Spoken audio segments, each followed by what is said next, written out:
A lot of us, sadly, especially perhaps the young ones amongst us, are quite skin deep, which is surface level. A righteous woman in our eyes is simply the woman who wears the full abaya and her face is veiled. This is the righteous woman. That is my dream wife. Now hold on a minute, quick footnote here. No one can detract from the importance of the hijab and say it's not part of their religion. The hijab and the niqab, they are part of the hijab and they are part of the religion. No one can reduce that. So we're not into this business of, oh, I know such and such girl who wears the niqab, but she is an absolute beep, so I don't need to wear the hijab. Because she wears it, what's it done for her? We're not about that life. We're saying the hijab is part of the religion. Niqab is part of the religion. Don't get that twisted. But for you to limit your understanding of a righteous woman to that, this is a mistake. Because what is behind this hijab? What if she is a namama, a slanderer, moving from family to family and individual to individual, spreading corruption between people and fake news? What if she is a woman who is inciting women to leave their husbands and turning them against one another? What if she is a backstabber? What if she is vile in her kalam? What if she does not know how to show affection to her husband or to her loved ones? What if she has no interest in ever rearing a family?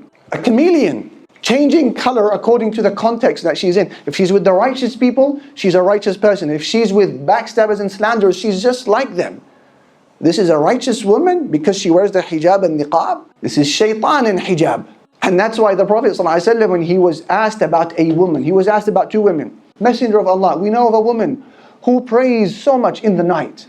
She fasts during the day. She gives abundant charity. She has a lot of ibadah, but her only downfall is that she harms her neighbors with her talk. He said, La khayra fiha. There's no good in that woman. Hiya fin nar. She's in hell. She's in hell. And then they said, O Messenger of Allah, we know of another woman who prays her 5 prayers. That's it, basic. Alhamdulillah, she prays her 5.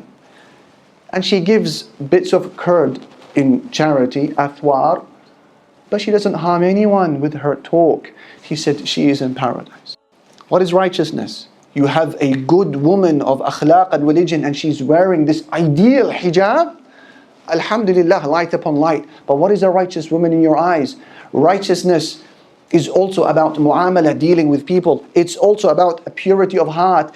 It's also about restraining your tongue from harming people. It's also about minding your own business. And then what is a righteous man? What does a righteous man look like? Dear sister, is it just the individual who has a well-kept beard and some sort of head covering on his head and perhaps he has a platform delivering talks here or there?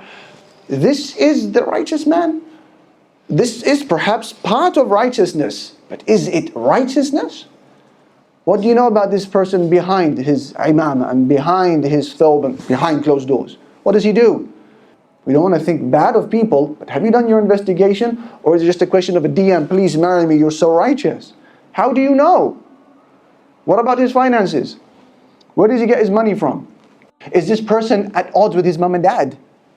Wallah, alhamdulillah, I pray, I fast, I have some da'wah, mashallah, I'm studying knowledge and aqidah, everything in place, mashallah. Yeah, but I don't speak to my dad. What type of religion is that?